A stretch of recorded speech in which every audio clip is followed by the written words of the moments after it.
जन।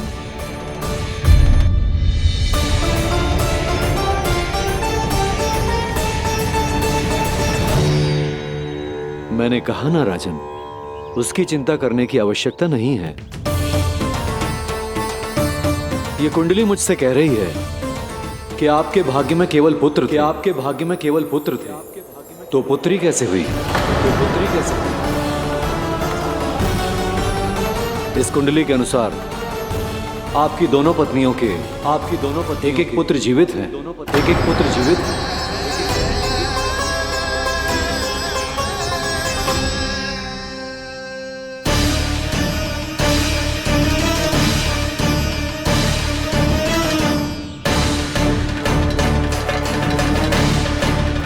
देवकी,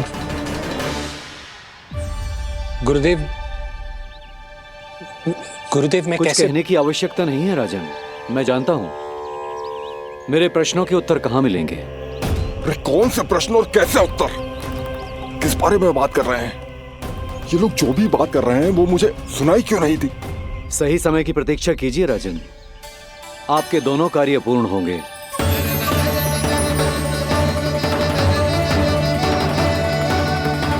अब आप निश्चिंत होकर जाइए और प्रसन्नता मनाने की तैयारी कीजिए। आपका बहुत बहुत धन्यवाद गुरुदेव। प्रणाम।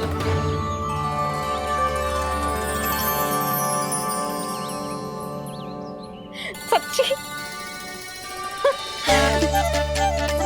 पहले नारायण को धन्यवाद दूं कि लल्ला को सूचना दूं? कुछ समझ में ना आ रहा। लल्ला मैं अभी आया।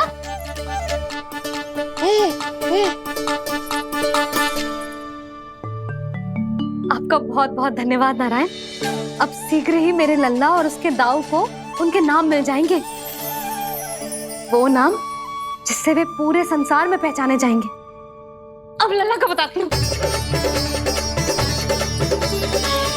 लल्ला, तू जैसे ही 100 दिवस का हो जाएगा, तेरा और तेरे दाऊ का नामकरण हो जाएगा। हाँ हाँ, किंतु आपने तो बताओ ही ना, हम इन दोनों को मिलवा कब सकते हैं? क्या देख रहे हो, बताओ तो। यशोदा, पंडित जी ने कही कि दोनों भाइयों को मिलवाने के लिए कोई मुहूर्त की आवश्यकता ना है, तो हम चाहे तो इन्हें आज भी मिलवा सकते हैं। लल्ला सुनो तूने, तू आज ही अपने दाऊ से मिल सकते है। मैं अभी सारी तैयारियां करती हूँ। भव्य मिलन होगा गोकुल में, भव्य मिलन। कुंडली के अनुसार इन दोनों के 8 पुत्रों में से 2 जीवित बचे हैं। पहला तो रोहिणी पुत्र है, पर दूसरा कौन है? और वो कन्या कौन थी जिसे कंस ने मारा था? वासुदेव की कुंडली में अभी तक पुत्री योग बना ही नहीं है।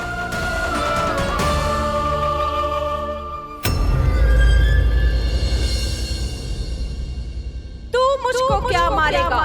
अपनी आयु संभाल, काल तेरा अवतरित करे, रूप है उसका बाल।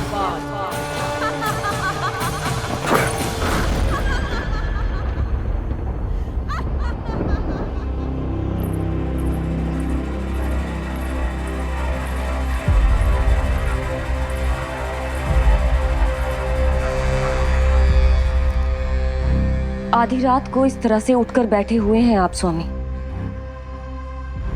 मैं ये तो नहीं जानती कि किस बुरे स्वप्न ने आपकी नींद छीन ली है, परंतु इतना अवश्य जानती हूं कि जो सूचना ये गुप्तचर लेकर आया है, इसे सुनकर आप रात भर सो नहीं पाएंगे।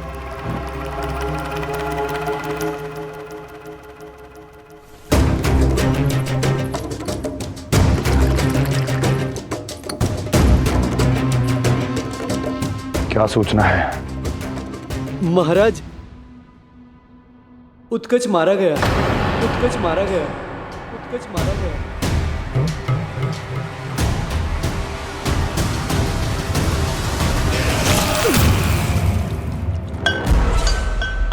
सूद वूद खो गए हो क्या अपनी? जो दिखता ही नहीं उसे मारा कैसे जा सकता है? इसने स्वयं देखा था महाराज। जिस शकट में समाकर शक्तासुर उस बालक को कुचलने वाला था, आपके शत्रु ने उसी शकट को चकनाचूर कर दिया।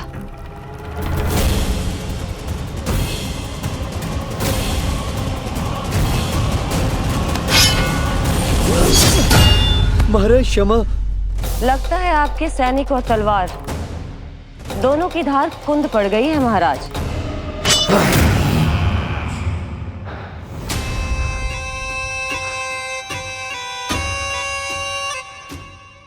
इस तलवार की धार पर अब तभी विश्वास दृढ़ होगा जब ये उस बालक के रक्त से स्नान कर लेगी।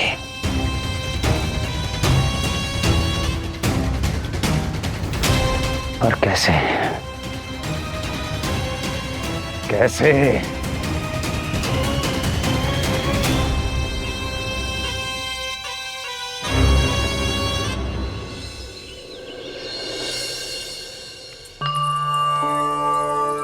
कैसी लगी तुझे दाऊ से मिलने की तैयारी? बहुत अच्छी है मैया, पर उससे भी अच्छी है वो प्रसन्नता जो इस मिलन के उत्साह में मुझे आपकी आंखों में दिख रही है।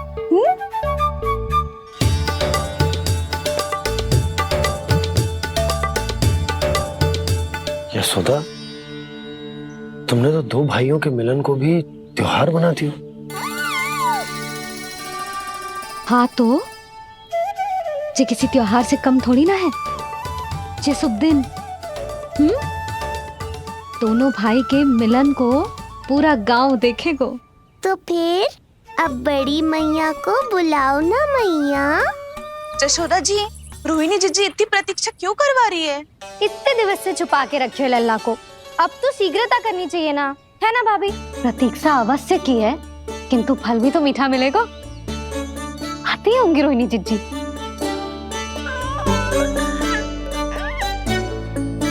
जीजी, कहीं उन्होंने अपना विचार तो ना बदल दियो?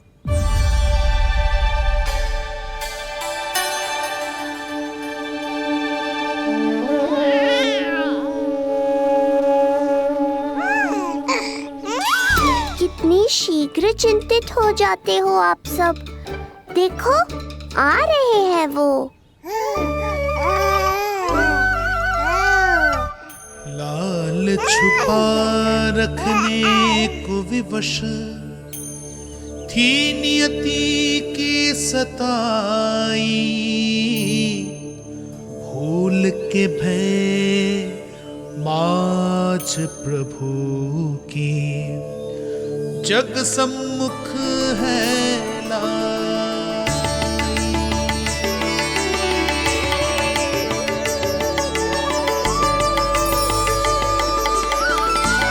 देखो तो कितनी मधुर मुस्कान है। और आंखें कैसी गंभीर और गहरी है। अरे अरे, ये तो हमारी नीलमणि की तरह सुंदर भी है। सही कह रही है तू, और कितना प्यारा भी है। और कितना पलसानी भी लग रहा है ये। तो देखो इसके। हाँ बिल्कुल लाल लाल टमाटर की तरह। देखो तो दाऊ आए नहीं कि ये सब की सब मुझे भूल ही गई। अरे हटो सामने से, मुझे भी तो देखने दो।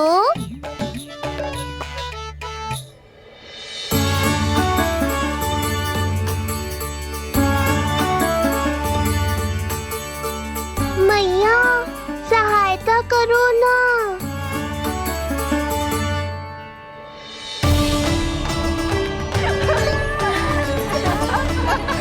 चलो हटो सब, हटो हटो हटो हटो सामने से। चलो दोनों भाइयों को एक दूसरे से मिलने तो दो।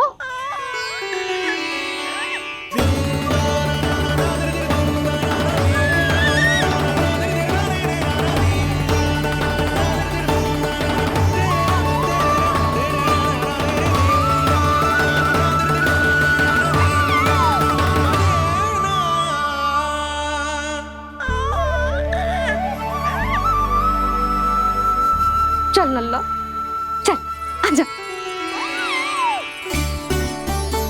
देख लल्ला, आ गए जे तेरे भैया, तेरा दाऊ। जी भर के बातें करो, और निहारो एक दूसरे को। लाओ जिज्जी, आजा।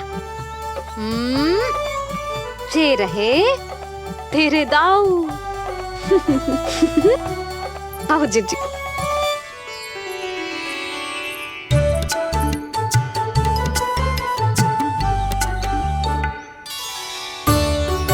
स्वागत है दाऊ। कितनी प्रतीक्षा के बाद अब जाकर आपसे भेंट हुई है।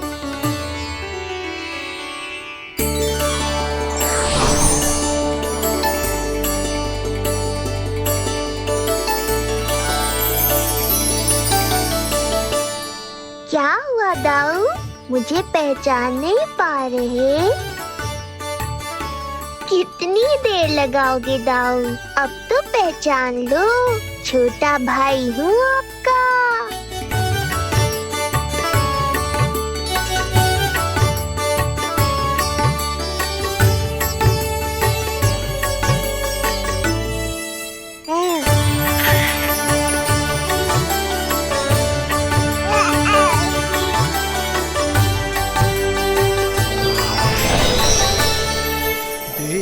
प्रभु को भक्त शेष की आंखें हैं भर आई,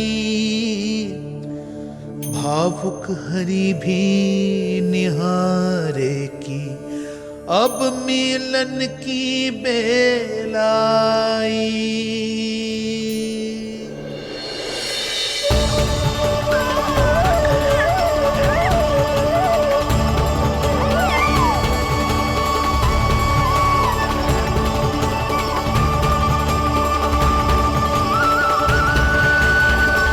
प्रभु, आपके दर्शन पाकर मैं धन्य हो गया। प्रभु नहीं, छोटा भाई पुकारो शेष। ये कैसे संभव है? आप नारायण हैं, मेरे प्रभु। ये जानते हुए भी मैं आपसे बड़ा कैसे बन सकता हूँ? हर दुविधा की तरह इसका भी समाधान है शेष। अब तो हम एक दूसरे से मिल भी चुके हैं। पृथ्वी पर हमारा सूत्र जुड़ चुका है, इसलिए समय के साथ तुम ये भूल जाओगे कि तुम्हारा ये भाई मेरा ही अवतार है। ये क्या कह रहे हैं प्रभु? वही जो आवश्यक है, नहीं तो तुम नीलमणि के बड़े भाई होने का कर्तव्य कैसे निभाओगे? कैसे डांटोगे मुझे? और बड़े होने के नाते मुझ पर अधिकार कैसे दिखाओगे? पर प्रभु, पर किंतु परंतु ये सब भूल जाओ शेष। आज से इसी क्षण से मैं हूं तुम्हारा छोटा भाई और तुम मेरे ताऊ। मैं हूं तुम्हारा छोटा भाई और तुम मेरे ताऊ। नारायण नारायण दाऊ। दोनों इतने सुंदर लग रहे हैं, मेरी तो दृष्टि भी ना हट रही इससे। कहीं मेरी ही दृष्टि ना लग जाएगी। ये तो प्रतिदिन की कथा है दाऊ। हे नारायण, मेरे कानों से तो अभी से रक्त निकलने लगा। आदत डाल लो दाऊ, अब तो सहना ही पड़ेगा। वो देख रहे हो, सुलक्षणा चाची सबसे अधिक चतुर यही है। केवल अधिक चतुर ही नहीं नीलमणि, बहुत अधिक सयानी भी है ये। बिल्कुल सही पहचाना दाऊ, पर आप चिंता मत करो, मैं हूँ ना, मैं संभाल लूंगा इन सबको। देखो तो जिज्जी, इन दोनों की दृष्टि एक दूसरे से ऐसी चिपक गई है कि अब हटने का नाम ही ना ले रही। जे सूचक है उस प्रेम के बंधन का, जिसमें जे दोनों भाई आज के बाद सदा के लिए बंध जाएंगे।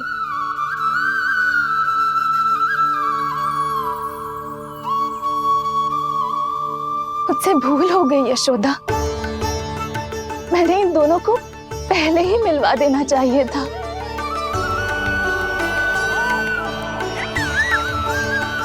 मैं कहती थी ना आपसे।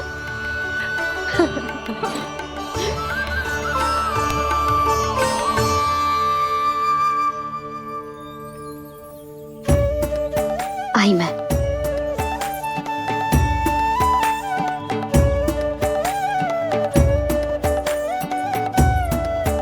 क्या सोच रहे हो ऐसे खड़े खड़े? देख रहा हूं दोनों भाइयों का ये मिलन किसी त्योहार से कम थोड़ी ना। सही कहा था तुमने।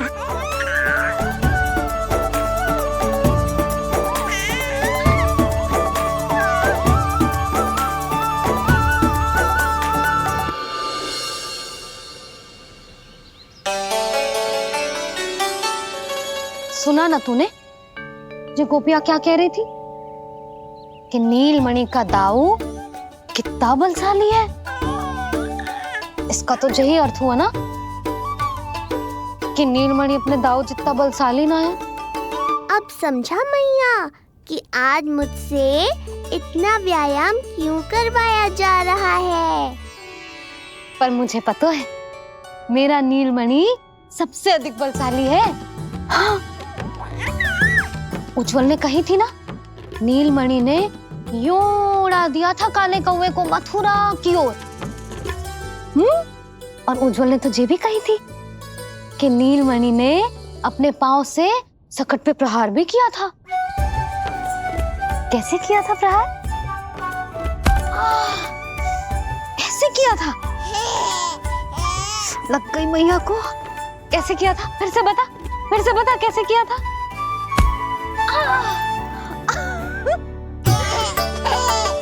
मेरे लल्ला में कितना बल है। मैया को ही ढकेल दियो पीछे।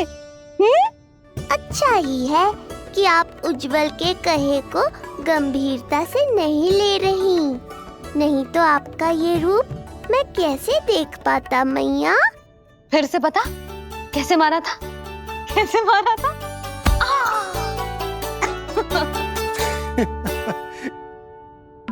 लल्ला तू बड़े के जैसे कब से हंसने लगो?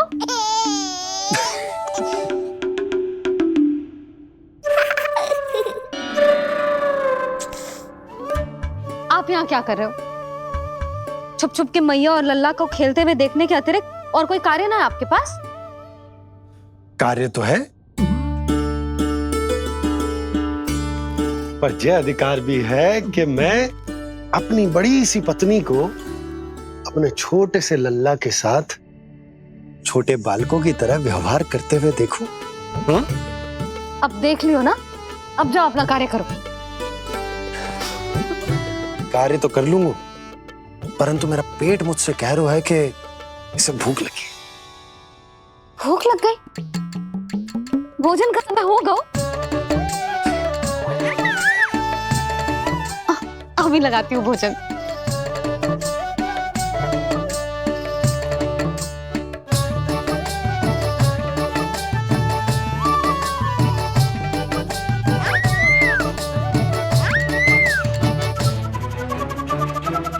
क्या हुआ लल्ला?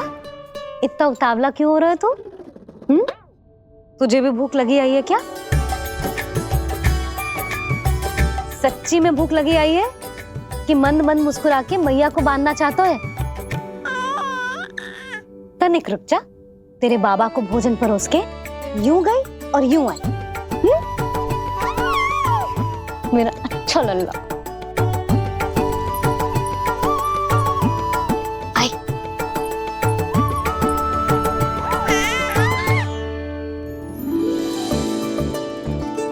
आज केवल रोटी है खाने में?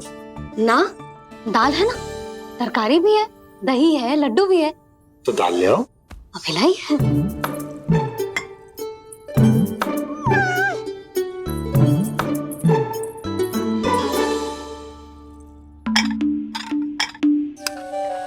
अवश्य भूख ही लगी होगी उसे। यशोदा, दही नहीं दाल। क्षमा करना, भूल हो गई।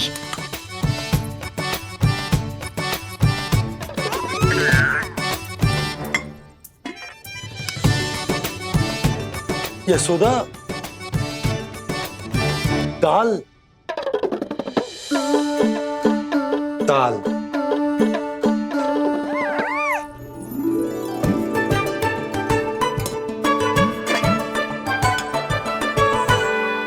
अब ऐसे क्या देख रहे हो? बोला ना भूल हो गई। सब मिला के खा लो, पेट में तो मिलना ही है। थोड़े चावल मिलेंगे? हाँ मिलेंगे, अवश्य मिलेंगे।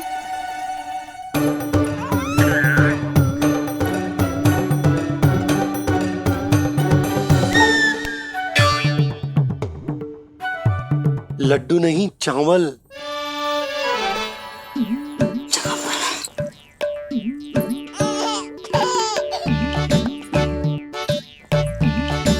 हंस क्या रहे हो जी?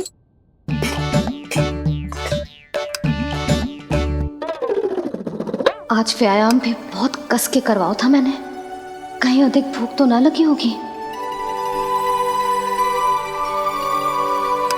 सच्ची यशोदा, बिल्कुल ना बदले तू। पहले रामू की चिंता में व्याकुल रहती थी और अब हम नीलमणि में तुम्हारा मन लगा रहता। हाँ तो लल्ला भूखा हो और मैया का मन व्याकुल भी ना हो, ऐसा हो सकता है भला? फिर तो दूध पिला दो ना उसको। जाऊं? शीघ्र जाओ। किंतु आप तो खा रहे हो ना पतिदेव। वही तो यशोदा, मैं खा रहा हूं, किंतु वो भूखो है। जाओ। ठीक है। यहाँ थे तो लल्ला की भूख के लिए चिंतित थी, अब वहां जाएगी तो पक्का मेरे भोजन के बारे में चिंता करेगी। कहीं आधी भूख में ना उठ जाए तेरे बाबा, उन्हें कुछ और चाहिए होगा तो? सही कहा था बाबा ने, वहाँ मेरी चिंता थी, यहाँ बाबा की चिंता है। सच्ची मैया, अनोखी हो आप। अरे इतने से पेट भर गया तेरा? ना, ये वाली मुस्कुराहट तो मत ही दिखा मुझे। इतनी शीघ्र तेरा पेट भर ही ना सकता। मैया जानती है अपने लल्ला की भूख।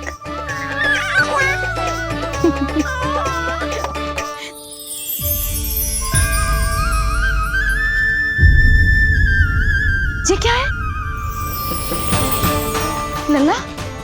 ये क्या था तेरे मुंह में? दिखा दिखा।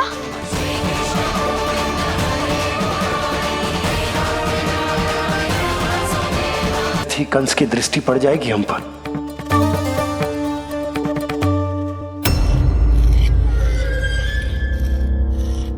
लगता है आपके सैनिक और तलवार दोनों की धार कुंद पड़ गई है महाराज। महाराज, मुझे भय था कि कहीं ऋषि गर्ग मुझे श्राप ना दे दे।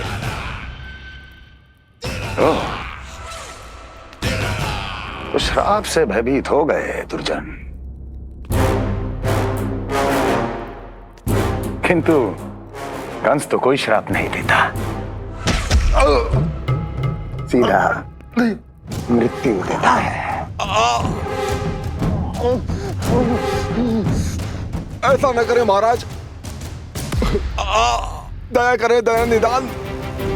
यदि मैं उनकी इच्छा के विरुद्ध भीतर जाने की कोशिश करता तो जितनी सूचना मुझे मिली है उतनी भी नहीं ला पाता। तब आपको कैसे पता चलता महाराज कि आपकी बहन और बहनोई मात्र अपनी मृत संतानों के श्राद्ध के लिए वहां नहीं गए थे?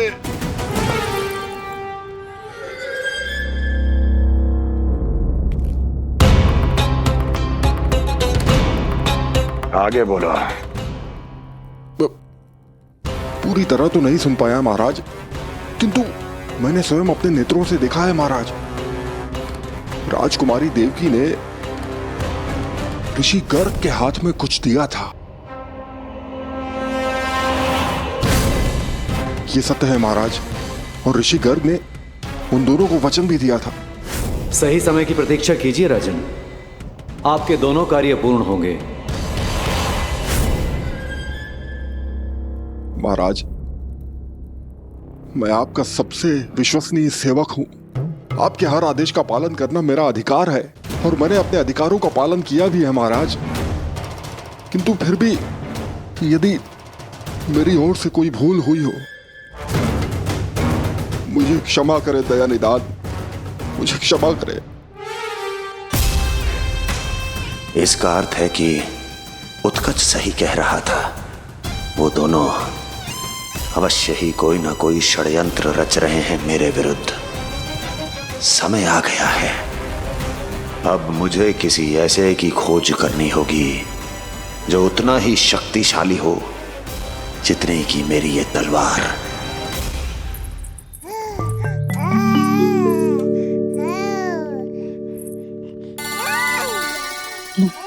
अभी से पुकारने लगो जी, अभी तो आई हूँ रसोई में।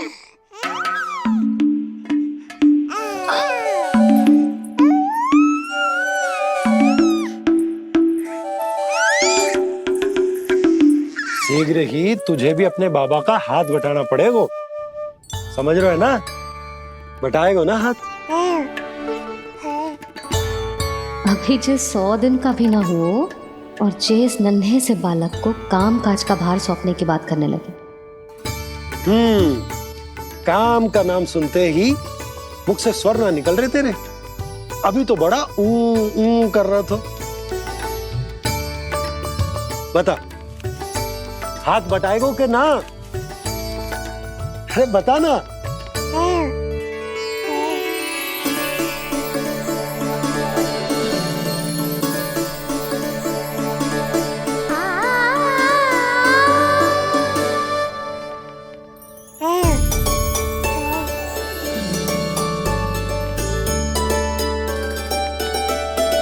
कल तू पूरा 100 दिन को हो जाएगा लल्ला।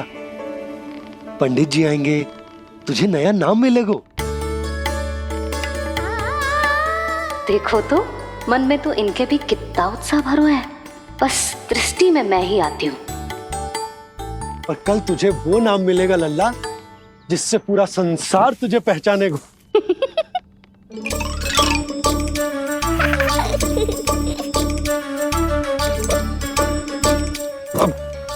लल्ला, कितना कार्य शेष है और तूने मुझे बातों में लगा लियो। मुझे क्यों फंसा रहे हो बाबा?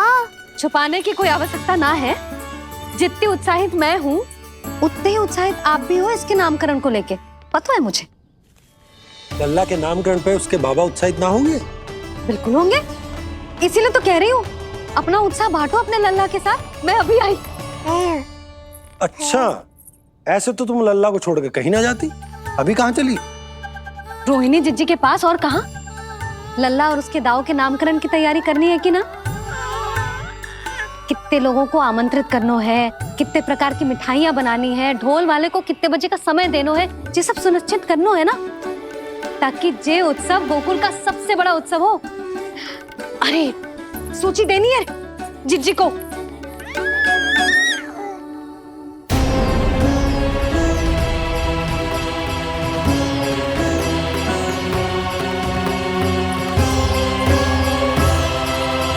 सबकी कोई आवश्यकता ना है। आवश्यकता ना है मतलब? कहना क्या चाहते हो आप? मैं ये कहना चाहता हूं कि यशोदा, सत्य तो ये है कि हमें दुख में ना अत्यधिक दुखी होना चाहिए और ना सुख में अत्यधिक उत्साहित। प्रसन्नता कितनी भी क्यों ना, हमें उत्सव संयम से ही मनाना चाहिए। इतने वर्ष संयम ही तो रखा था ना नंद जी। ये समय संयम का ना आनंद से बावले हो जाने का है। यशोदा, हम आयोजन छोटा ही करेंगे। मैं कुछ सोच समझ कर ही तो कह रहा हूँ। पर क्यों? मुझे भी तो समझाओ। हर बात समझाने की ना होती यशोदा। अच्छा, पति पत्नी में भेद हो तो है? ठीक, मैं कोई भेद ना रखूं। जो भी अब तक मैंने तुम्हें ना बताया है वो सब बताऊं। ओहो, क्या कर रहे हो बाबा? कंस के बारे में कुछ बता मत देना मैया को। वो मंगला है ना, उसने आज शाम को ही बछड़ा दियो और भाद्रपद का मास लगभग बीतने को ही है, तो धीरे धीरे शरद ऋतु आ जाएगी, दूध की हानि भी कम हो जाएगी। हाँ? और वो सरजू है ना, उसको बैद जी ने पूरे पखवाड़े का विश्राम के लिए कहा है। क्यों? क्योंकि वो ठाट से गिर गए थे और गिरते समय उसे भीतरी चोट लग गई थी। अरे बस बस बस, ये सब मुझे क्यों बता रहे हो? इसका नामकरण से क्या संबंध?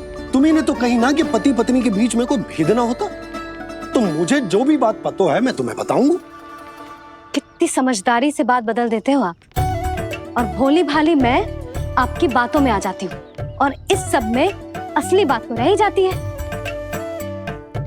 किंतु आज बात मेरे लल्ला की है। उत्सव तो विशाल ही होगा, और इस बारे में कछु और ना सुनूंगी मैं। आप लल्ला का ध्यान रखो, मैं जा रही हूँ रोहिणी जीजी के पास। यशोदा,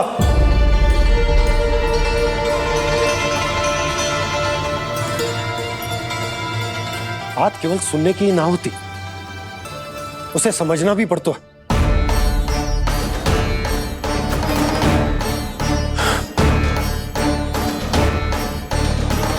विश्वास है ना मुझ पर? मैं कुछ सोच समझ कर ही कर रहा हूँ ना। उत्सव तो छोटा ही होगा।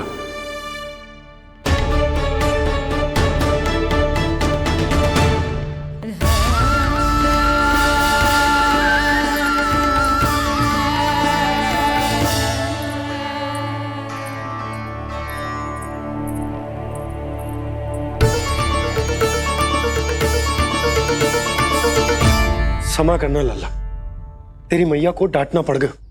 आपको मेरी सुरक्षा की चिंता है बाबा, समझता हूँ मैं, इसलिए आपने ये निर्णय लिया है।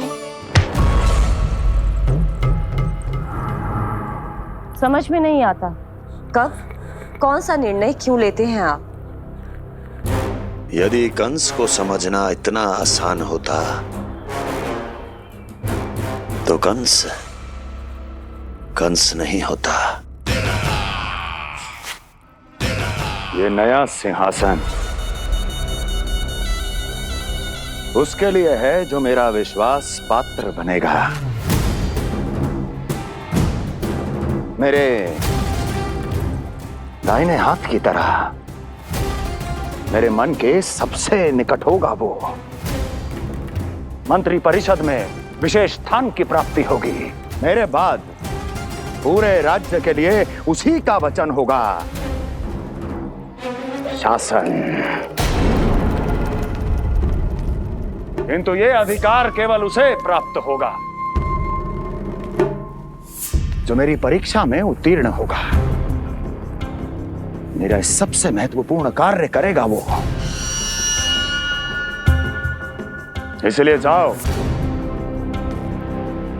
कह दो सभी बाहुबलियों को, महाबलियों को, दैत्यों को, दानवों को, प्रेतों को, पिशाचों को, सभी को ये सूचना दे दो ना ना ना ना, सूचना नहीं, चुनौती दो कि यदि साहस है तो आए, मेरी परीक्षा में उत्तीर्ण हो और इस सिंहासन पर बैठने का अधिकार प्राप्त कर ले। जाओ।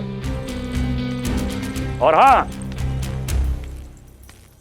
ये अवश्य कहना कि केवल वही आए जिनके हृदय में साहस का ज्वालामुखी धधकता हो, जिनकी तलवारें पर्वतों का सीना चीरने को व्याकुल हो, जिनकी संकल्प शक्ति इतनी दृढ़ हो कि मृत्यु से टक्कर ले लें। कायर नहीं चाहिए मुझे। जाओ। महाराज, आप जिसे भी ये विशेष पद देंगे, भविष्य में यदि वही हमारे शीश पर बैठ गया तो क्या करेंगे आप? पहले ऐसा कोई योद्धा सामने तो आए अस्ति जो उस विष्णु के अवतार का संहार कर सके।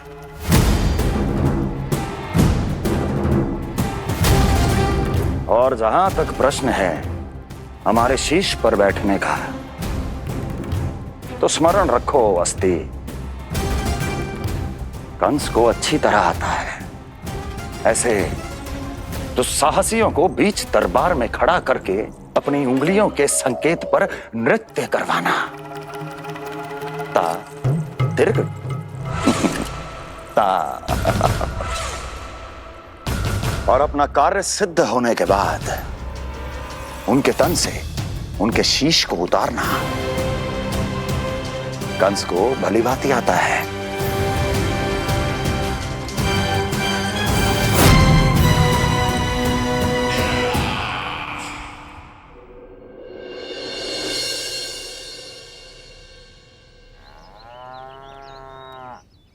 पूरे 100 दिन का होगा हुआ तो लल्ला, कम से कम 100 व्यक्ति तो आने चाहिए थे ना तेरे और तेरे दाऊ के नामकरण में।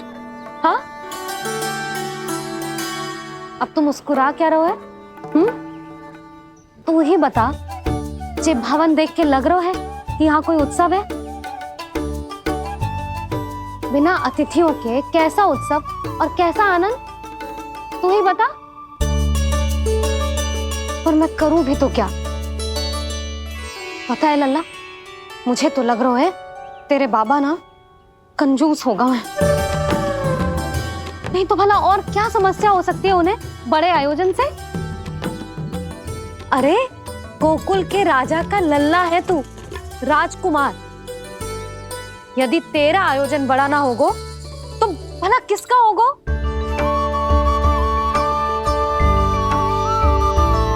मेरी ही भूल है, मैं भोली हूं, इसीलिए व्यर्थ में तेरे बाबा की बातों में आ गई।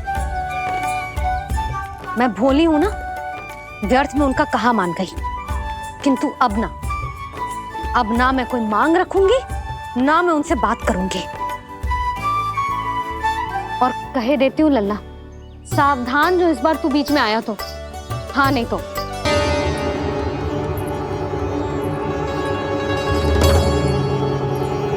क्या होगा? हाँ, सब ठीक तो है ना?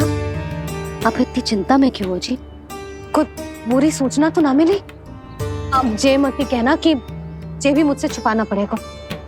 जो भी है मुझे बताओ।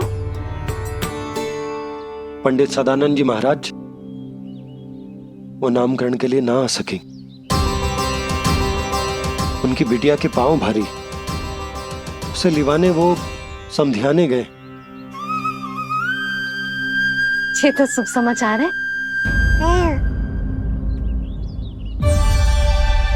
किंतु मेरे लल्ला का नामकरण अब वो सही मुहूर्त पे कैसे होगा?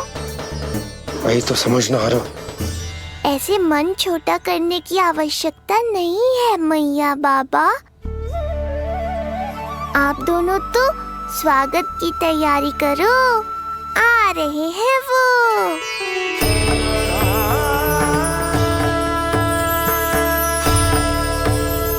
लो, आ गए वो जिनकी मुझे प्रतीक्षा थी। आप दोनों व्यर्थ ही चिंता कर रहे थे।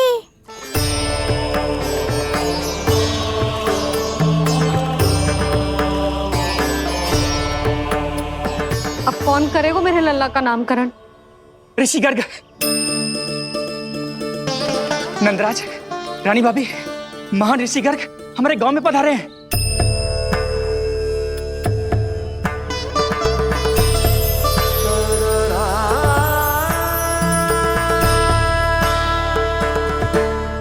ऋषि गर्ग गोकुल में?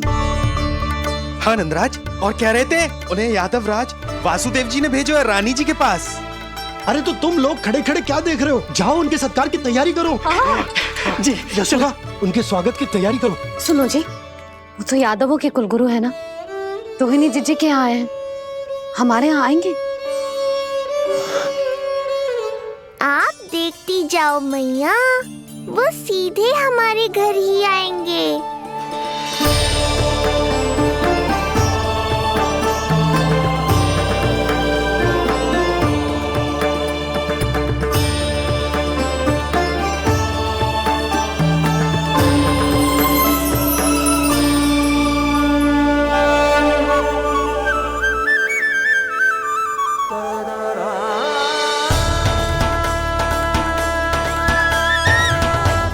ये क्या हो रहा है मुझे? मैं उस भवन की ओर क्यों बढ़ा जा रहा हूँ?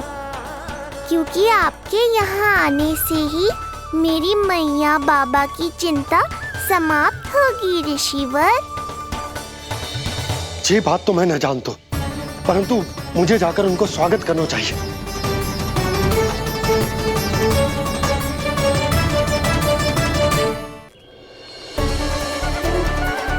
गुरुदेव, कल्याण हो। भगवान श्री नारायण के महान भक्त आज हमारे गांव में पधारे। हमारा जीवन सफल है गयो आज।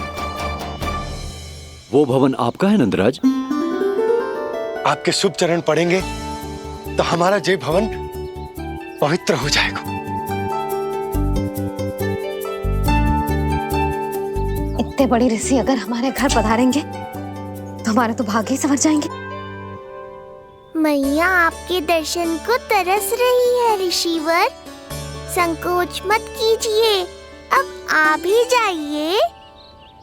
पधारिए गुरुजी। न जाने क्यों मेरे पांव अपने आप ही आपकी भवन की तरफ जाने को व्याकुल है नंदराज। पधारिए गुरुदेव, आइए।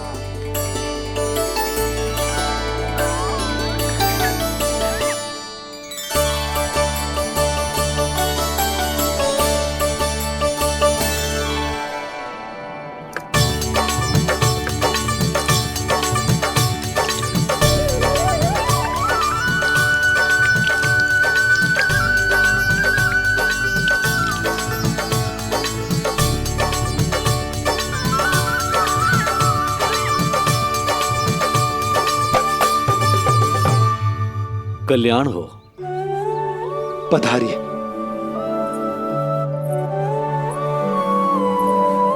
आया तो था मैं रानी रोहिणी के भवन में, पर पता नहीं कैसे यहाँ खींचा चला आया।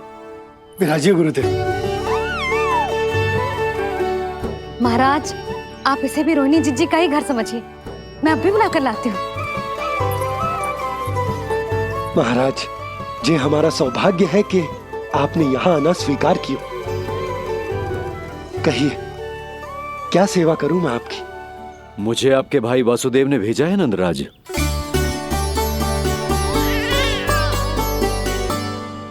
प्रणाम गुरुदेव। स्वामी जी ने आपसे इतनी दूर आने का आग्रह किया है, अवश्य ही कोई बड़ा कारण होगा। कारण तो है, आपके पुत्र का नामकरण करने आया हूं मैं यहाँ।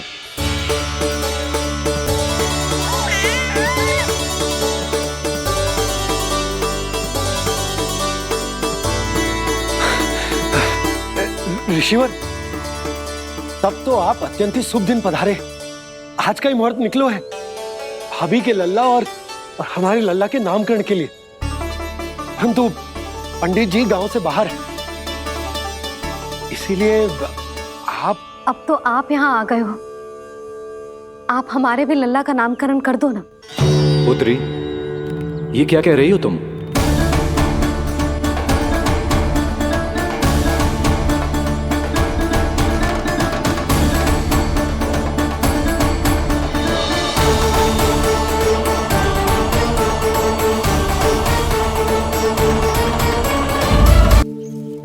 आप हमारे भी लल्ला का नामकरण कर दो ना।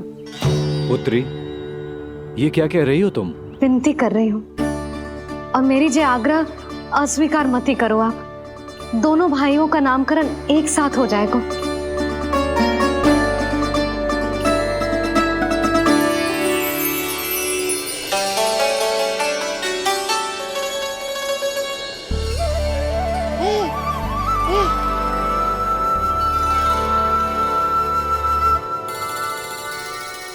कितने प्यारे और निर्दोष बालक हैं।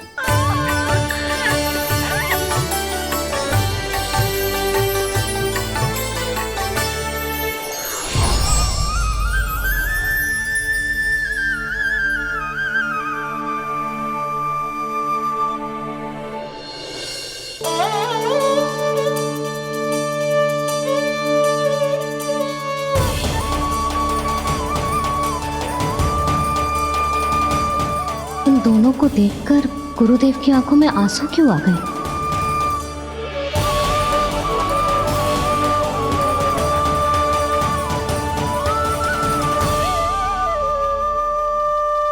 ये क्या कर रहे हैं ऋषिवर? संभालिए अपने आप को, नहीं तो मेरा रहस्य खुल जाएगा आज।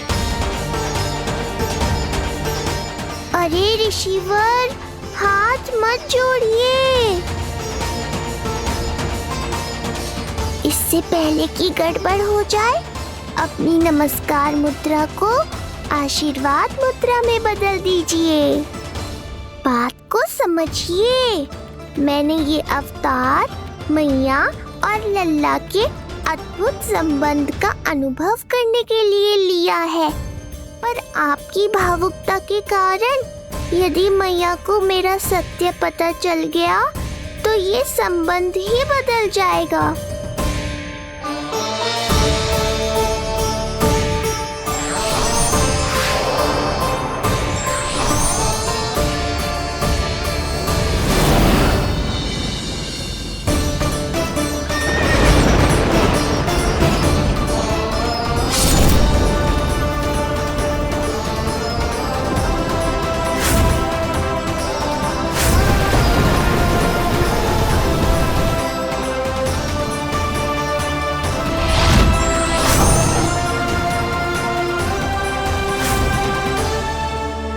अब आप सब कुछ जान चुके हैं ऋषिवर, इसलिए अब मेरे सामने हाथ जोड़कर मेरे सत्य को उजागर मत कीजिए।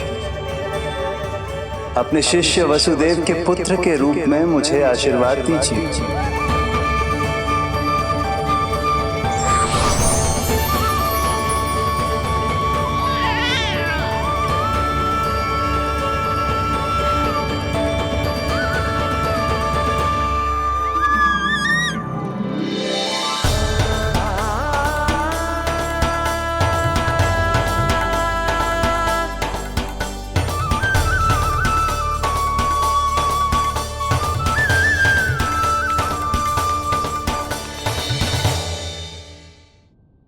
ऋषिवर, आप मौन क्यों हैं? और आपकी आंखों में आंसू, सब कुछ ठीक है ना? अब तो आप हमारे लल्ला का नामकरण करोगे ना? इन दोनों का नामकरण करना मेरा सौभाग्य होगा पुत्री।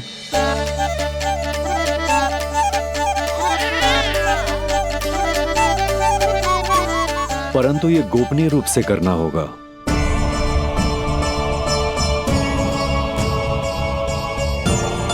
अवश्य ही स्वामी का आग्रह होगा,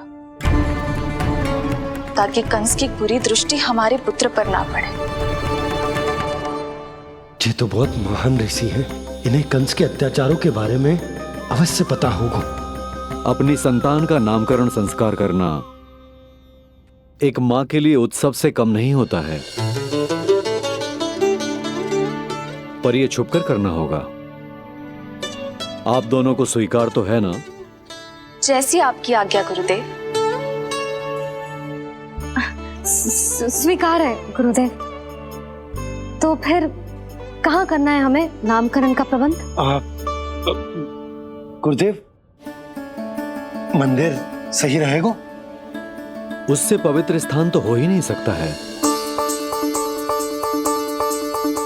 ऋषिवर, आप तनिक विश्राम कीजिए, हम लोग प्रबंध करते हैं। मैं कुछ समय इन बालकों के साथ व्यतीत करना चाहूंगा। ये तो इनका सौभाग्य होगा। हमें आज्ञा दीजिए।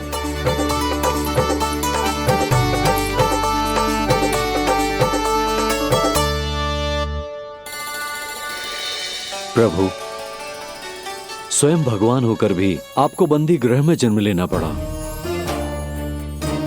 अब अपनी मां को छोड़कर दूसरी मां के यहां पलना पड़ रहा है।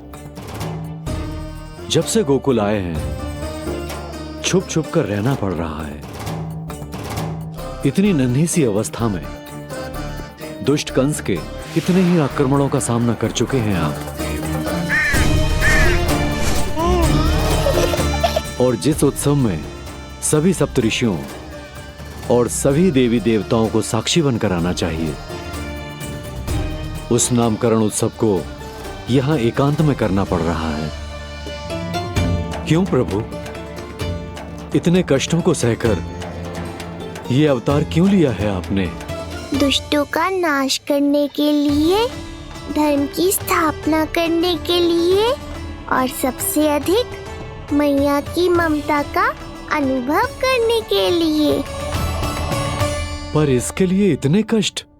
मानव जीवन लिया है तो कष्ट तो उठाने ही पड़ेंगे ऋषिवर।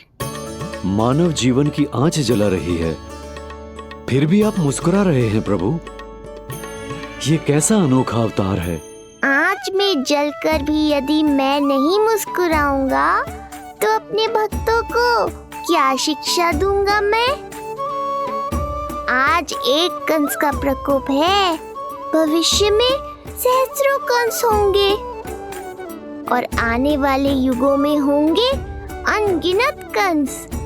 उस समय मेरे भक्तों को पता होना चाहिए कि अपने कष्टों को कैसे सहना है और धर्म के पथ पर अडिग कैसे रहना है।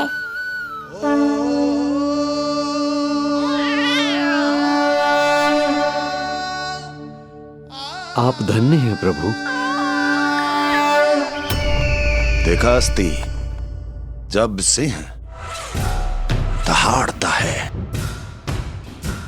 तो वन के सभी जीव जंतु इकट्ठे हो ही जाते हैं। वो सब जो मेरा विश्वास पात्र होने का अधिकार और ये सिंहासन पाना चाहते हैं, सामने आए। बुद्धि के बिना बल अपंग होता है महाराज, और मेरे पास बुद्धि और बल दोनों हैं। आप केवल आदेश दीजिए किसका संहार करना है।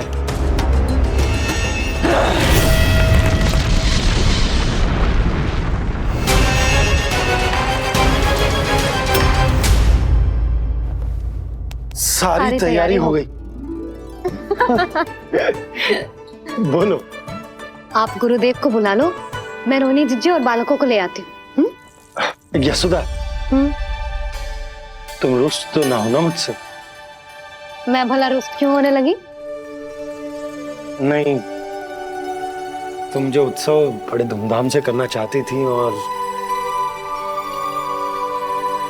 बहुत प्रसन्न हूँ मैं कि हमारे लल्ला का नामकरण स्वयं ऋषि गर्ग पूरे विधि विधान से कर रहे हैं। मैं समझ गई, उत्सव बड़ा हो या ना हो, प्रसन्नता बड़ी होनी चाहिए। अरे मैं तो इतनी उत्साहित हूँ कि दोनों भाइयों का नामकरण आज के शुभ मुहूर्त पे हो रहा है।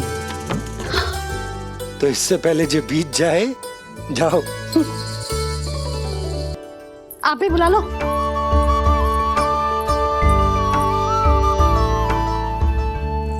यहाँ सब के सब एक से बढ़कर एक है, तो फिर अपने कार्य के लिए किसका चुनाव सबसे पहले करूं? मेरा सामर्थ्य तो आपने अभी तक देखा ही नहीं महाराज। चुटकी बजाकर शत्रुओं का विनाश कर सकता हूं मैं।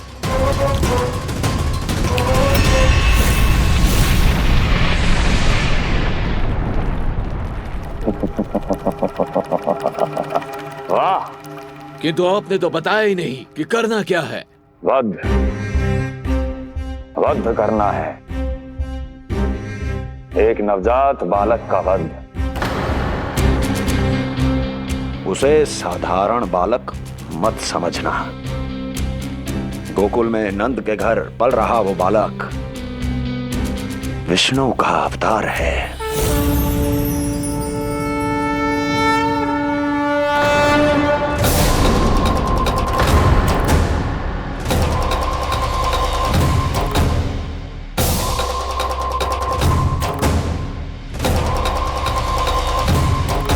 क्या हुआ? इतना सन्नाटा क्यों छा गया? क्षमा कीजिए महाराज, पर मैं नन्हे बालकों के साथ हिंसा नहीं करता। विष्णु अवतार बड़ा छलिया है महाराज, मैं उसका मुख भी नहीं देखना चाहता।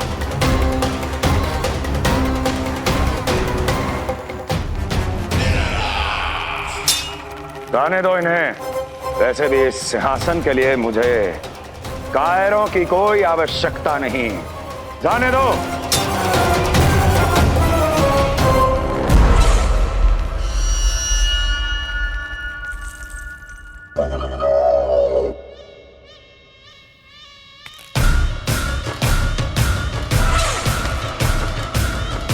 दुर्जन, क्या कहा था मैंने? मैंने कहा था केवल वही आए जिनके हृदय में साहस का ज्वालामुखी धधकता हो, जिनकी तलवारें पर्वतों का सीना चीरने के लिए व्याकुल हो, जिनकी संकल्प शक्ति इतनी दृढ़ हो कि वो मृत्यु से टक्कर ले जाए। वही होगा इस सिंहासन का असली अधिकारी। महाराज,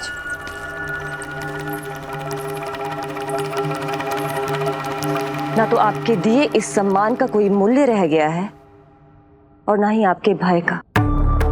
अभी आपने ही कहा था ना कि जब वन में कोई सिंह दहाड़ता है तो उस वन के सभी जीव जंतु एक जगह एकत्रित हो जाते हैं, परंतु उसी वन में जब कोई बब्बर सिंह दहाड़ता है तो वही जीव जंतु भय के मारे इधर उधर भागने लगते हैं।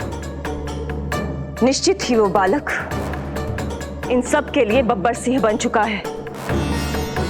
उसका भय हमारे साम्राज्य की नींव हिला रहा है महाराज।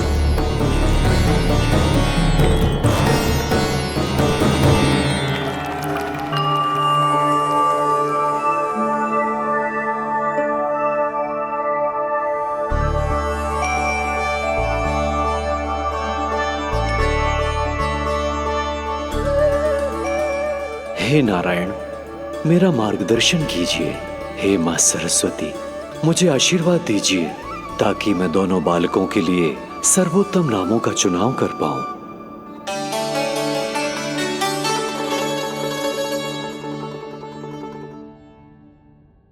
आपके पुत्र को बड़े भाई के कर्तव्य का निर्वाह करना है और इस दायित्व को प्रभु श्री राम से अच्छा किसने निभाया है?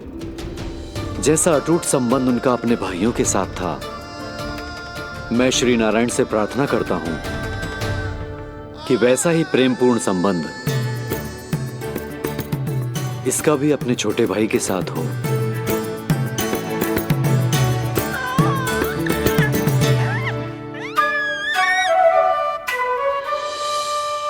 इसीलिए इसका नाम राम हो, इसीलिए इसका नाम राम, इसीलिए इसका नाम राम।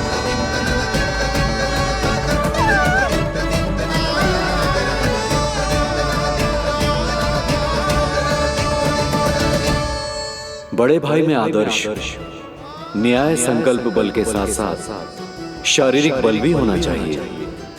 मैं देख पा रहा हूं ये बालक इन सब बलों के लिए जाना जाएगा। इसलिए जो नाम इसके व्यक्तित्व के लिए सबसे उचित है वो है बलराम, बलराम, बलराम।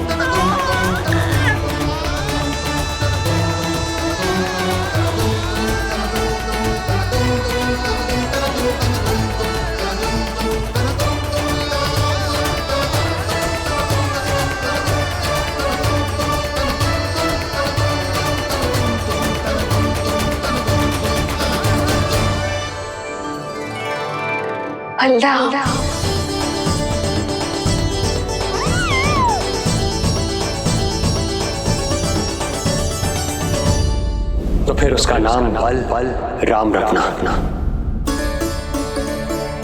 कैसा अद्भुत संयोग है रिसीवर। जब इसके जन्म की सूचना देने मैं वसुदेव भैया के पास मथुरा गया था, तब उन्होंने भी यही नाम रखा था, बलराम। ये संयोग नहीं, नारायण की इच्छा है नंदराज। बलराम से अधिक उपयुक्त नाम इस बलराम के लिए कुछ और हो ही नहीं सकता है। पर मैं तो दाऊ कहकर ही बुलाऊंगा इन्हें, बलदाऊ।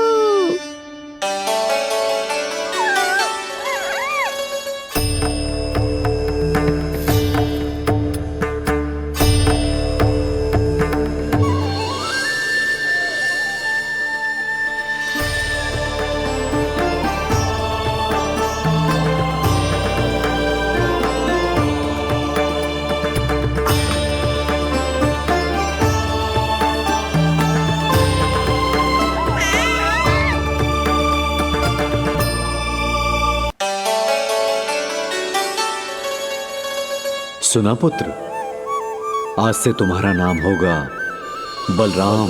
बलराम बलराम।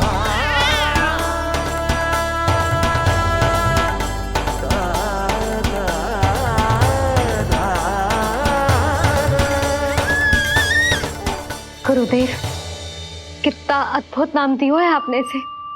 अब मेरे लल्ला को भी ऐसा ही कोई उत्तम सा नाम दे दो।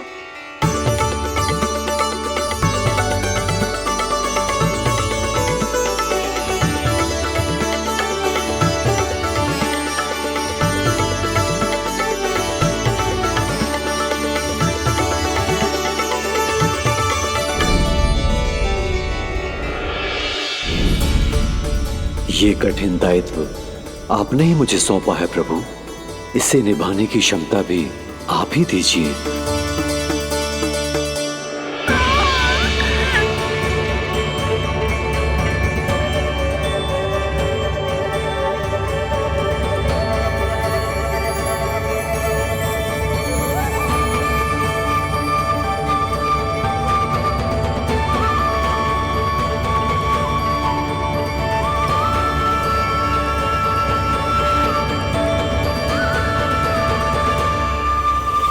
कृष्ण कृष्ण कृष्ण कृष्ण कृष्ण कृष्ण कृष्ण कृष्ण।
कृष्ण कोई साधारण शब्द नहीं है,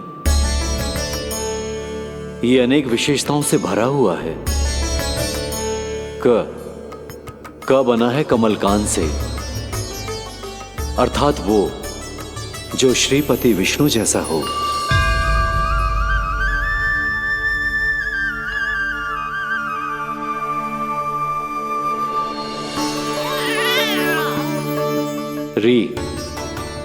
री की उत्पत्ति हुई है श्री राम से, अर्थात वो जो सबके हृदय में बस जाए।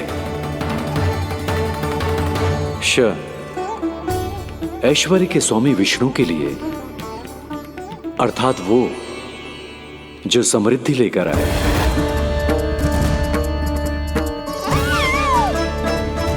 और ना है नरसिंह के लिए, अर्थात वो जो रक्षा करे। और अंत में आकार की मात्रा सूचक है अग्निदेव का, अर्थात वो जो स्वयं तप कर सबको पवित्र कर दे।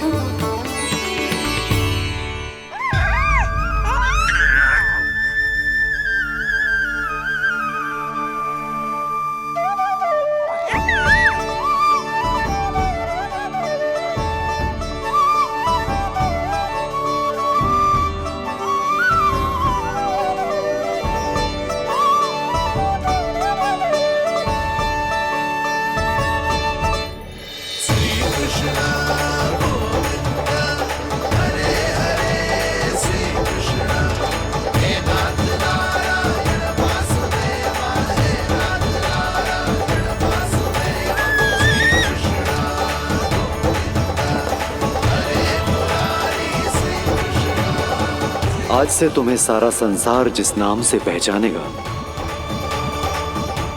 वो नाम है कृष्ण। वो नाम है कृष्ण। वो नाम है कृष्ण। वो नाम है कृष्ण। कृष्ण कृष्ण कृष्ण कृष्ण कृष्ण कृष्ण कृष्ण कृष्ण कृष्ण कृष्ण कृष्ण कृष्ण कृष्ण।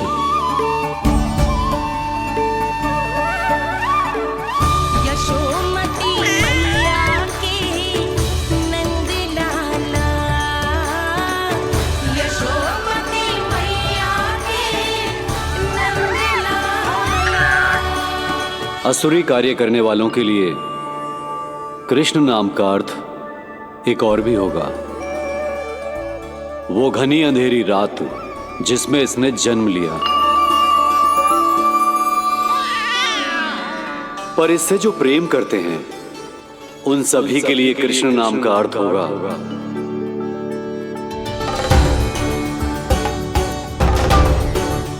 अतुलनीय सुंदरता और अथाह प्रेम।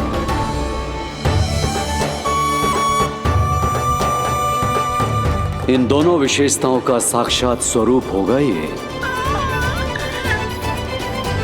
कृष्ण।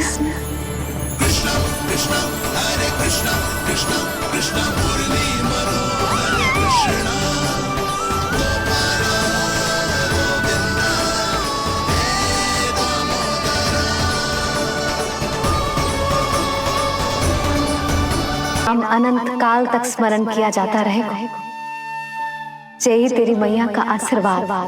संसार मुझे कृष्ण बुलाए या नीलमणि कहकर पुकारे, मैं रहूंगा तो बस यशोमती मैया का नंद लाला। यशोमती मैया के नंद लाला, यशोमती मैया के नंद लाला।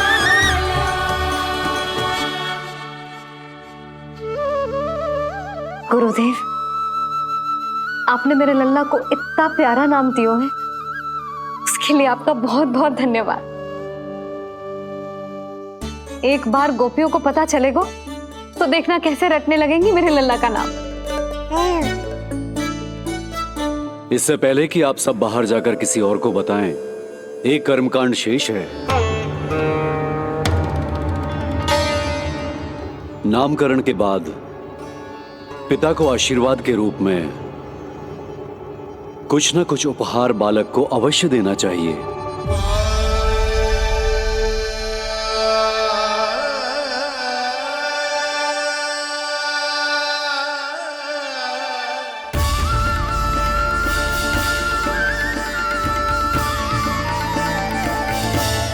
मैं क्या दूं?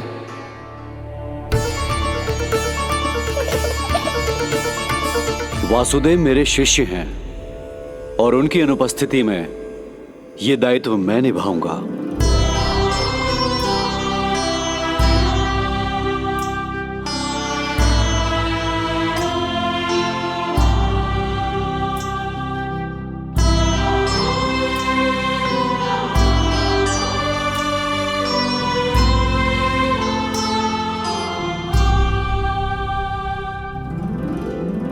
इसे अपने पिता की ओर से स्वीकार करो पुत्र।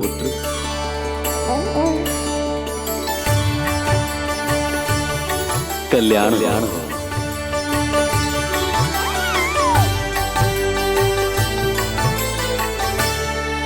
क्या दूं मैं इसे?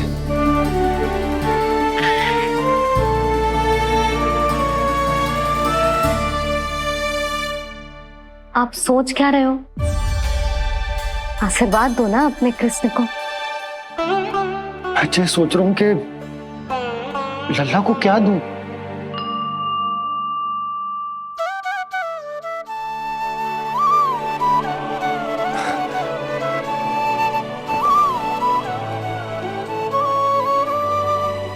लल्ला,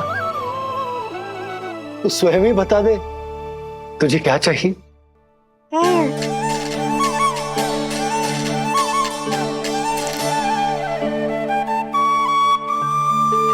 देखो जी, लल्ला ने ही आपकी उलझन समाप्त कर दी।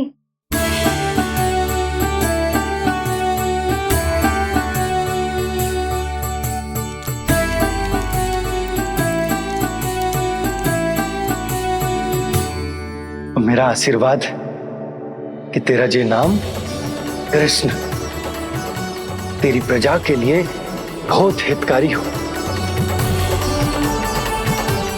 गुरुवर, आप भी इसे आशीर्वाद दें। जिनके आशीर्वाद से ये पूरा संसार संचालित होता है, उन्हें मैं क्या आशीर्वाद दूं?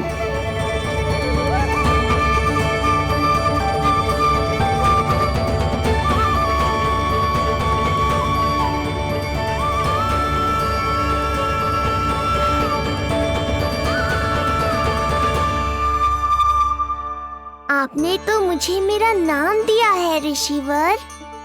ये तो मेरा सौभाग्य था प्रभु कि आपने इस कार्य के लिए मुझे चुना। पर आपका कार्य अभी समाप्त नहीं हुआ ऋषिवर। एक विनती और है मेरी। आज्ञा दीजिए प्रभु, क्या करना होगा मुझे? बाबा को मेरी वास्तविक पहचान बतानी होगी आपको, और इन्हें इस बात के लिए मनाना होगा कि ये मैया को कभी भी मेरा सत्य पता ना चलने दे। पर प्रभु, मैं ये कैसे कर पाऊंगा? आप ही कर पाएंगे ऋषिवर, क्योंकि अब आप इस कृष्ण अवतार के मुख्य उद्देश्य को जानते हैं। बंद करो, बंद करो ये ध्वनिया। कौन सी ध्वनिया? ये ध्वनिया बंद करो, बंद करो। क्या सुनाई दे रहा है आप? ये शब्द जो मेरे कानों में गूंज रहा है। भारत, भारत समझिए। रुक जाइए। बस कीजिए महाराज।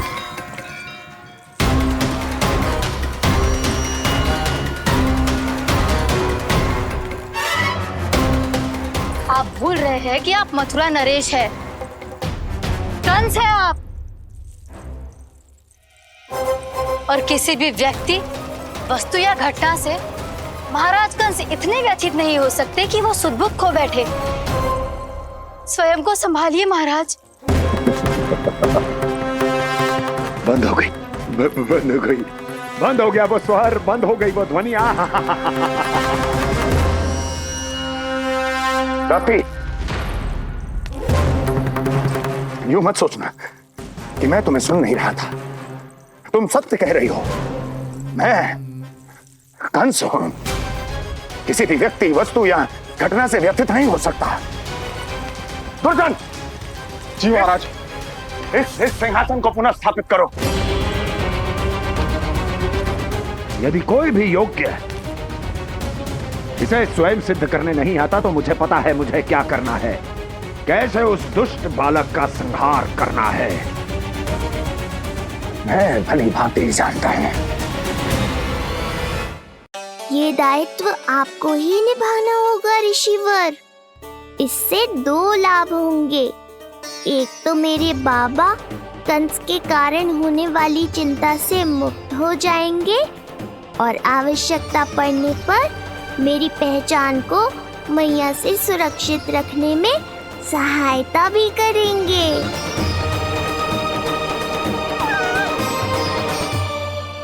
नंदराज, अब बलराम और कृष्ण दोनों को भूख लग गई होगी।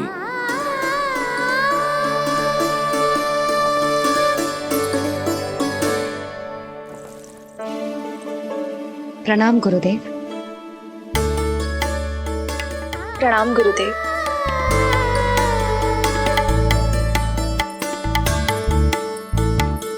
गुरुदेव, अब आप भी विश्राम कर लीजिए। नहीं नंदराज, मुझे शीघ्र ही मथुरा पहुंचना है। राजा वासुदेव और रानी देवकी मेरी प्रतीक्षा कर रहे होंगे। पर इससे पहले कि मैं जाऊं, मुझे आपको कुछ बताना है।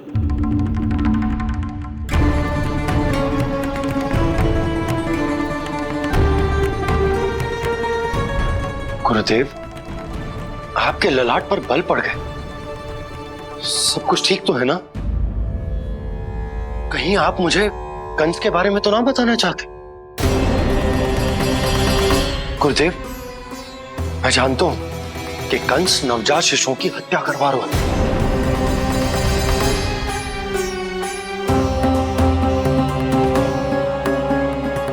कंस नहीं, कृष्ण के बारे में कुछ कहना है मुझे।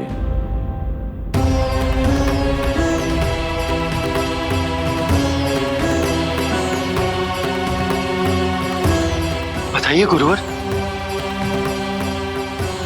मैं एक ऐसा सत्य बताने जा रहा हूं नंदराज, जो है तो वरदान,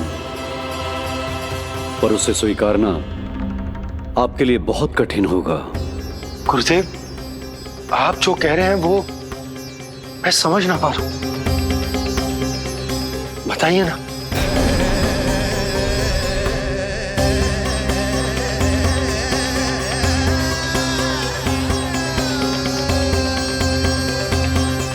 बताइए ना गुरुवर।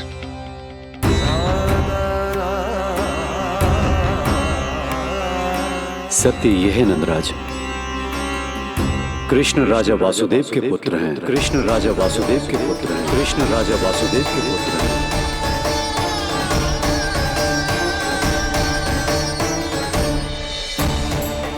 और वो कोई साधारण बालक नहीं है, स्वयं श्री हरि विष्णु के अवतार हैं। और वो कोई साधारण बालक नहीं है, स्वयं श्री हरि विष्णु के अवतार हैं।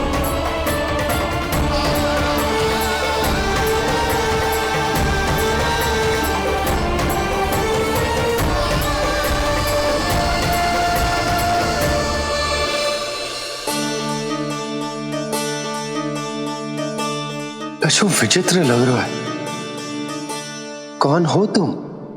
मैं हूं श्री विष्णु का अवतार। कैसे संभव है गुरुदेव? वो तो नन्हा सा बालक।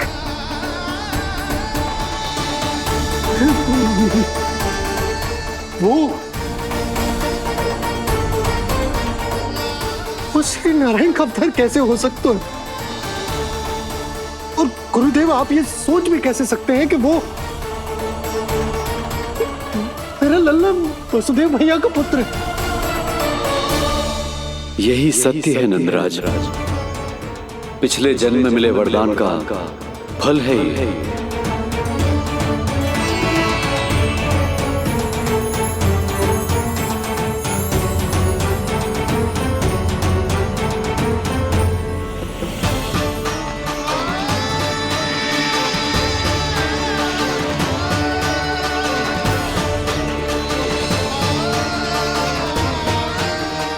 मैं आपकी संतान के रूप में अवश्य आऊंगा, किंतु उसके लिए आपको मेरे अगले अवतार के बाद एक और अवतार की प्रतीक्षा करनी होगी,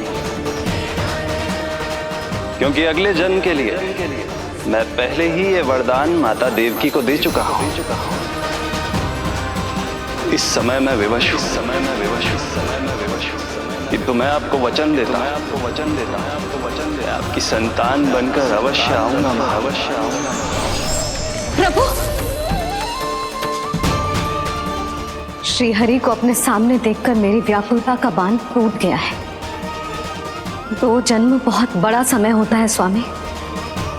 अपने पुत्र के रूप में हरि को गोद में खिलाने के लिए अब मैं और 2 जन्मों तक प्रतीक्षा नहीं कर सकती। धरा!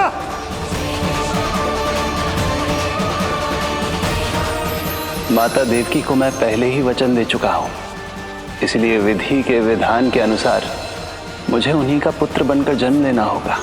किंतु आपकी आतुरता का अनुभव करने के बाद अब मैं भी आपका स्नेह पाने से स्वयं को और वंचित नहीं रख सकता। ये जो भी हो रहा है प्रभु की ही लीला है। कृष्ण के जन्म के तुरंत बाद भगवान विष्णु के आदेश पर वासुदेव जी के यहां आना पड़ा और आपकी और रानी यशोदा की पुत्री को अपने पुत्र के साथ बदलना पड़ा और इस तरह कृष्ण आपके और रानी यशोदा के पुत्र बन गए।